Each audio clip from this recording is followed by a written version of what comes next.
humans and welcome back to Humanities. So we'll be learning chapter number 1 of History for class 11th CBSE.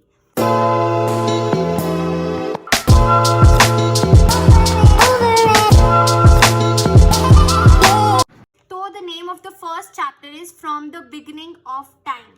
तो इधर है From the Beginning of Time, इसका मतलब क्या है?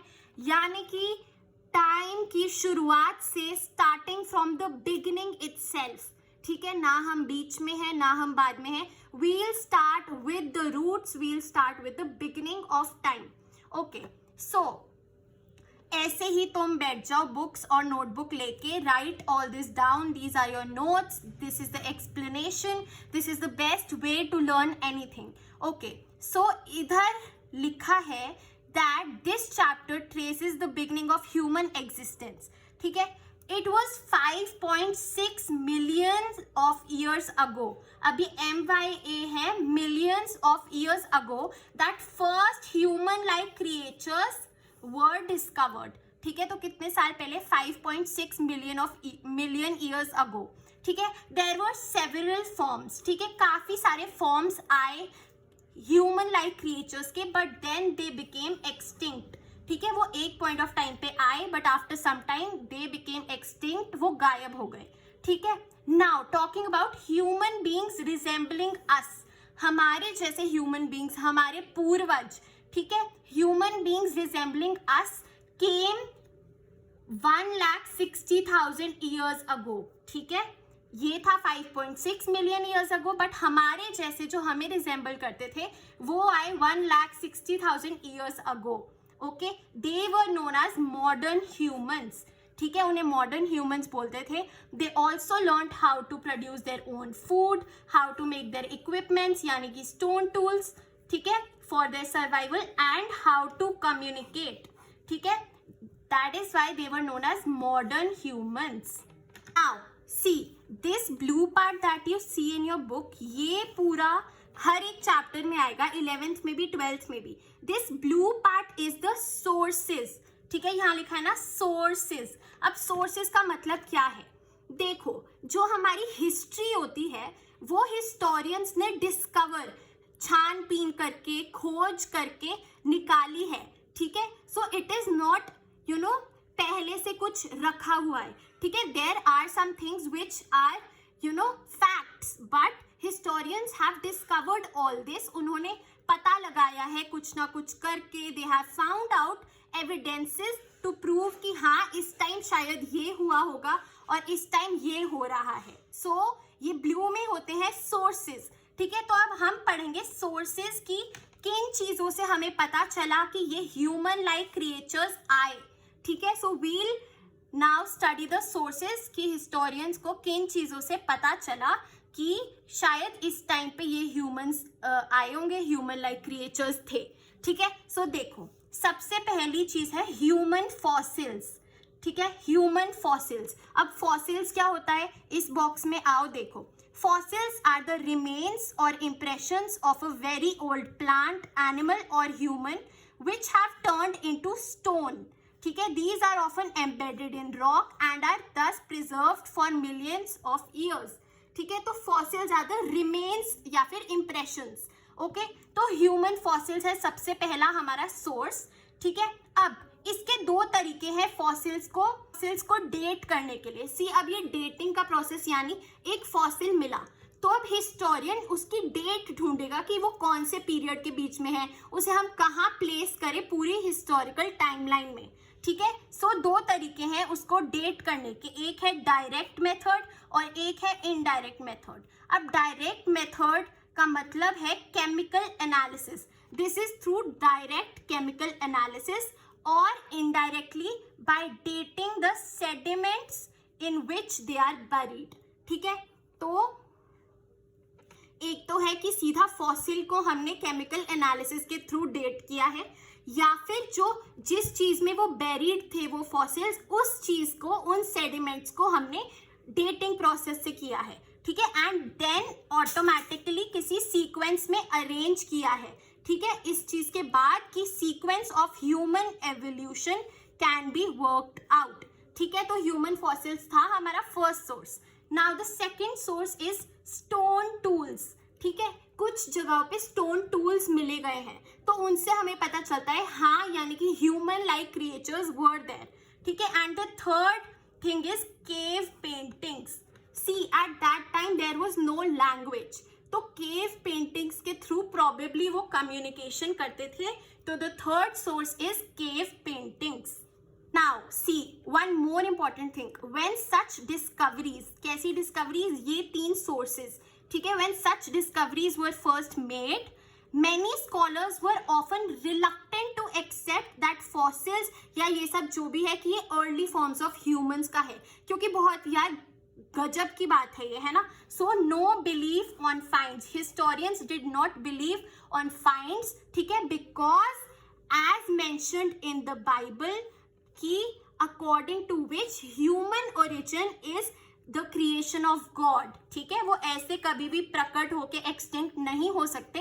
Human creation is done by God, ये believe करते थे हिस्टोरियंस, इसीलिए वो ज्यादा बिलीव नहीं करते थे कि ये सच में हुआ था. ठीक है, they were reluctant to believe but then they believed and that is why we are studying this. Okay, Now coming on to story time जो इस पैराग्राफ में दी गई है, both of these paragraphs. ठीक है, see in August 1856, ठीक है, नियांडर valley एक जगह है इन जर्मनी. ठीक है, इधर वर्कर्स फाउंड अ स्कल.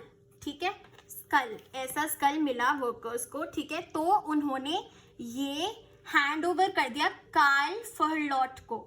ठीक है, who was a local school master and natural historian.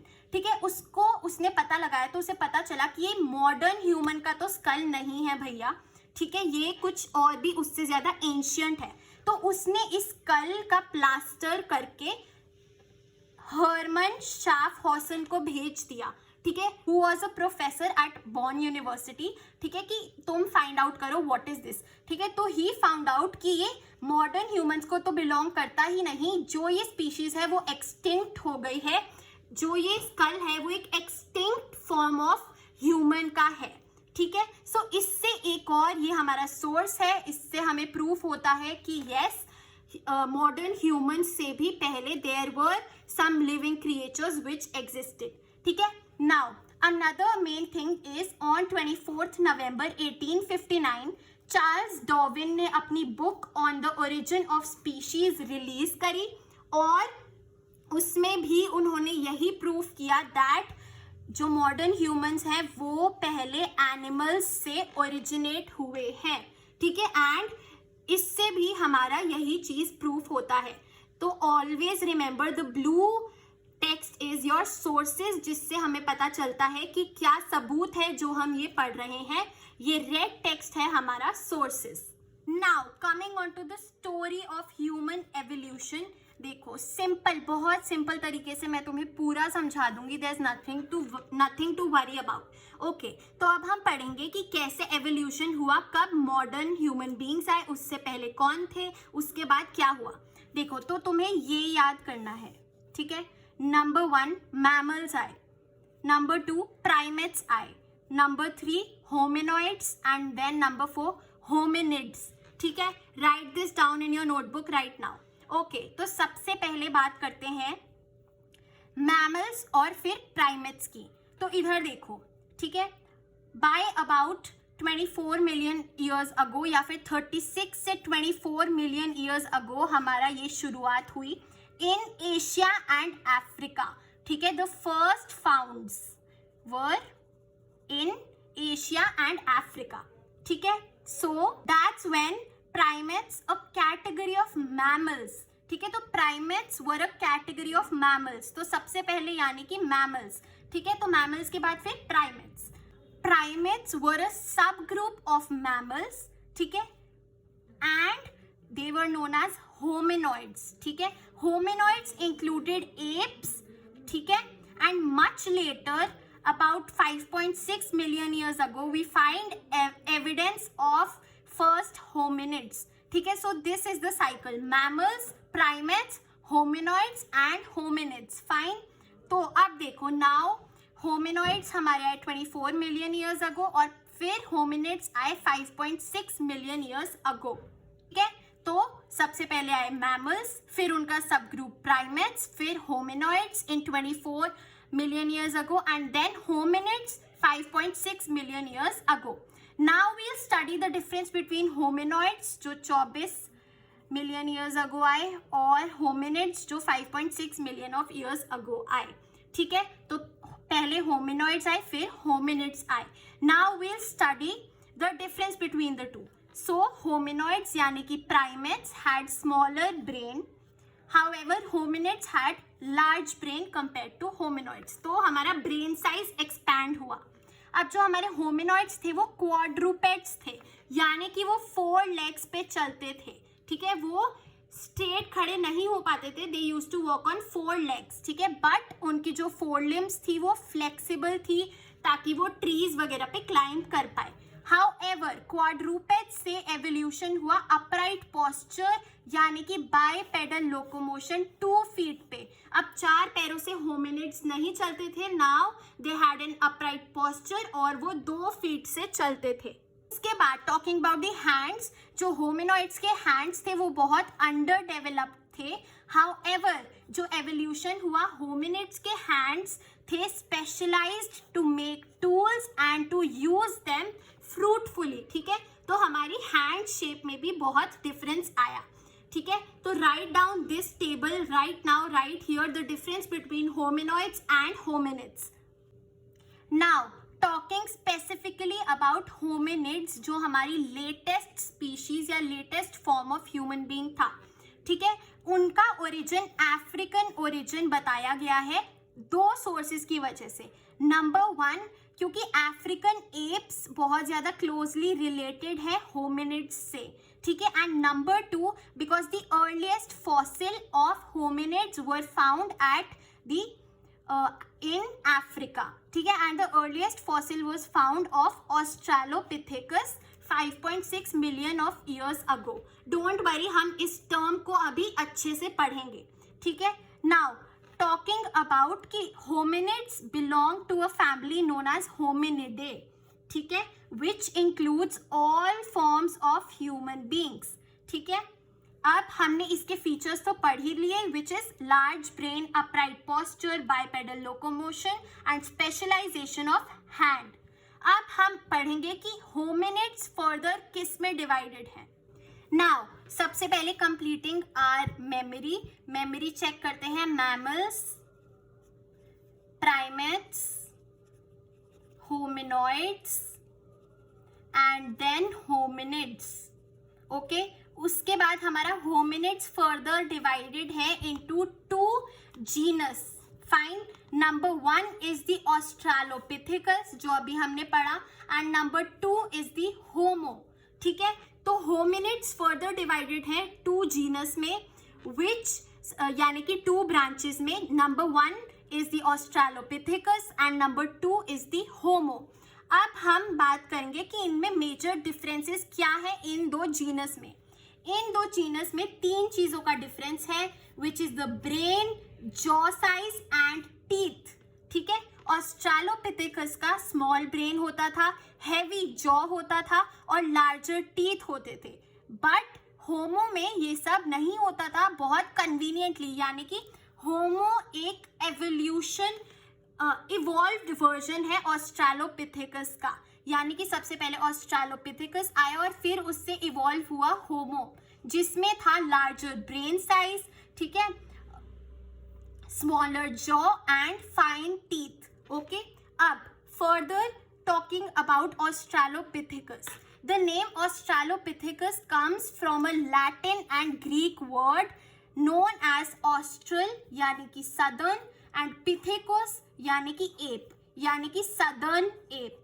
Fine, and ऑस्ट्रालोपिथेकस के features small brain size, heavy jaw, large teeth, limited dexterity of hands यानी कि लिमिटेड स्किल या limited use of hands, upright walking नहीं होती थी यानी कि वो 4 लेग्स पे चलते थे, देवर क्वाड्रूपेड्स, एंड लॉन्ग फोरलिम्स, उनको ट्रीज पे क्लाइंब वगैरह करना होता था, ठीक है। तो हमारा सबसे पहले मैंने बताया ऑस्ट्रालोपिथेकस आया जिसके ये सारे फीचर्स थे, ठीक है। उसके बाद अब हम एवोल्यूशन समझेंगे पहले और फिर हम होमो के बारे में चलेंगे, ठीक है। तो एवोल्यूशन हुआ तभी तो होमो आया, तो सबसे पहले एवोल्यूशन की स्टोरी समझते हैं। सो ऑस्ट्रेलोपिथेकस से होमो से हुआ evolution. There were specific characteristics जिनका चेंज आया, जैसे कि मैंने बताया तुम्हें, which is the brain, jaw and teeth, okay.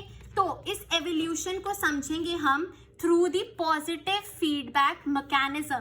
Positive feedback mechanism. So positive feedback mechanism के लिए हमें एक ये फ्लो चार्ट या टेबल या सीक्वेंस समझनी पड़ेगी। सी, सबसे पहले देयर वाज 4 पैरों से चलना, क्वाड्रूपेड्स, ठीक है।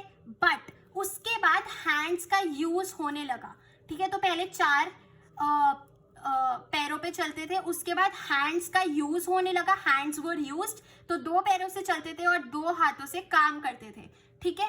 अब ये यूज क्या था, हैंड्स किस लिए यूज हुए, एवोल्यूशन कैसे आया, क्योंकि उन्हें टू कैरी इन्फेंट्स, ठीक है, उन्हें अपने बच्चों को कैरी करना होता था, टू कैरी ऑब्जेक्ट्स, ठीक है। इसकी वजह से अपराइट वॉकिंग शुरू हो गई, यानी कि 2 पैर और 2 हाथ शुरू हो गए इंस्टेड ऑफ 4 पैर, फाइन। तो इससे क्या हुआ, far less energy was consumed. 4 पैरों से चलने में ज्यादा एनर्जी लगती थी, अब बस 2 पैर वही काम कर रहे हैं जो पहले 4 पैर करते थे, ठीक है। और अब जो एनर्जी लेस कंज्यूम होती थी वो ज्यादा कंज्यूम रनिंग से होने लगी, ठीक है।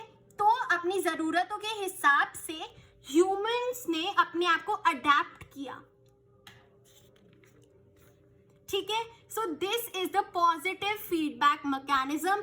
जैसा ह्यूमंस को फीडबैक मिला कि अच्छा हम हाथ यूज कर सकते हैं इस चीज के लिए, तो वैसे वो अडेप्टेशन होती गई, ठीक है। Now we'll talk about the bipedalism का evidence, the sources of bipedalism, ठीक है। तो सबसे पहले आते हैं हम इनडायरेक्ट सोर्सेस पे, यानी कि फुटप्रिंट्स ऑफ फॉसिल्स, ठीक है। तो ये हमें मिले लाइटोली तंजानिया में, विच इज इन अफ्रीका, और डायरेक्ट एविडेंस है हमारा लिम्ब बोन्स के फॉसिल जो हमें मिले हदार इथियोपिया में, which is also in Africa, ठीक है। तो ये हमने एवोल्यूशन के अंदर सबसे पहले समझा द पॉजिटिव फीडबैक मैकेनिज्म। अब हम बात करेंगे जो एवोल्यूशन फेज आया, तो 2.5 millions of years ago glaciation of the earth शुरू हो गई, यानी कि आइस एज शुरू हो गई थी। There were major changes in the climate and temperature. Temperature बहुत डिक्रीज हो रहा था, रेनफॉल बहुत डिक्रीज हो रही थी, ठीक है। तो इन न्यू कंडीशंस को अडेप्ट करने के लिए, ठीक है, इन स्पीशीज ने अपने आप को भी अडेप्ट किया, अपने आप को भी इवॉल्व किया ताकि ये इन न्यू कंडीशंस में रह सके, ठीक है। तो better adapted species to drier conditions, ठीक है। तो क्योंकि टेम्परेचर और रेनफॉल कम हो गई थी, तो जो होमो स्पीशीज थी वो बेटर अडेप्टेड स्पीशीज बनी to be suitable for drier conditions, fine. तो अभी हमें ये एवोल्यूशन वाला फेज पूरा समझ आ गया कि किस वजह से ऑस्ट्रेलोपिथेकस को होमो में चेंज होना पड़ा। अब हम आते हैं होमो के ऊपर। After the evolution homo species आ गई थी, तो homo is from a Latin word meaning man. तो होमो का मतलब होता है मैन, ठीक है। इसे हमें एक लैटिन वर्ड से अडॉप्ट किया है। नाउ जो ये होमो थे, इनको नेम के बेसिस पे, कैरेक्टरिस्टिक्स के बेसिस पे नेम दिया गया है, ठीक है। Homo habilis number 1, the tool maker, ठीक है। हैबिलिस यानी कि हाथों से काम करके टूल मेकर, ठीक है। Then is homo erectus, erect का मतलब सीधा खड़ा होना, यानी कि द अपराइट मैन, ठीक है। And the third thing is homo sapiens, the wise thinking man. Sapiens यानी कि दिमाग आ गया, wise thinking man, decision making man, ठीक है। तो इनकी कैरेक्टरिस्टिक्स के थ्रू इनको नाम दिया गया। अब हम पढ़ेंगे फॉसिल्स यानी कि सोर्सेस के बारे में। तो सबसे पहले होमो हैबिलिस के फॉसिल्स मिले हमें ओमो एथियोपिया में, ठीक है, और ओल्डोवाई गॉर्ज तंजानिया में। ये सारी लोकेशंस मैप पॉइंटिंग के लिए बहुत इंपॉर्टेंट है, टॉकिंग अबाउट होमो इरेक्टस, इसके फॉसिल्स हमें अफ्रीका और एशिया में मिले हैं, बट इसके जो प्राइमरी सोर्सेज हैं वो सबसे पहले अफ्रीका में मिले हैं, क्योंकि जो एशिया में मिले हैं वो बहुत बाद में मिले हैं, यानी कि अफ्रीका से उन्होंने माइग्रेशन करके एशिया में आ गए थे। नाउ होमो सेपियंस पे आते हैं, तो सम ऑफ द जो फॉसिल्स थे उन्हें जहां वो फाउंड हुए थे, name of the fossils were kept on the basis of the places at which they were found. तो जो हमें हीडलबर्ग जर्मनी में मिले उनका नाम हमने रख दिया होमो हीडलबर्ग जेनेसिस, ठीक है। एंड जो निएंडर वैली में मिले उनका हमने नाम रख दिया होमो निएंडरथालेनेसिस, ठीक है। सो हमने होमो सेपियंस का प्लेसेस के फाउंड जहां वो फाउंड हुए थे उनके फॉसिल्स, उनका उसी अनुसार नाम रखा। तो होमो हीडलबर्ग जेनेसिस जब आए तो घबराने की कोई ज़रूरत नहीं है। These were the fossils found at Heidelberg, Germany. Fine, and they were named after the place. And Neander Valley का भी same, Homo neanderthalensis. Okay. Now coming on to the characteristics of Homo. They had a larger brain, intelligence और memory बहुत ज़्यादा थी उनकी, ठीक है, because obviously Homo sapiens का wise and thinking man बोला गया है. Then coming on to jaws. Jaws with reduced outward protrusion, यानी कि जो heavy extra jaw था उसको कम कर दिया, and it was more of an intact thing rather than बाहर निकल रहा है जो, like animals, and they had smaller teeth, smaller and fine teeth, ठीक है। तो ये हमारा होमो है जो इवॉल्व हुआ ऑस्ट्रालोपैथिकस से। So these were all the features and everything about Homo. Now, from page number 16, this is the second topic or probably the second half of the chapter. ये हम पढ़ेंगे next video में. So if you want part 2 of this chapter, make sure to comment down below and I'll release it as soon as possible. I hope you guys liked the explanation और तुम्हें सब कुछ समझ आया। अगर आया और वीडियो हेल्पफुल लगी तो प्लीज़ कमेंट्स में मुझे बताओ, so that I keep making such video for you guys. So thank you so much for watching this video and happy learning.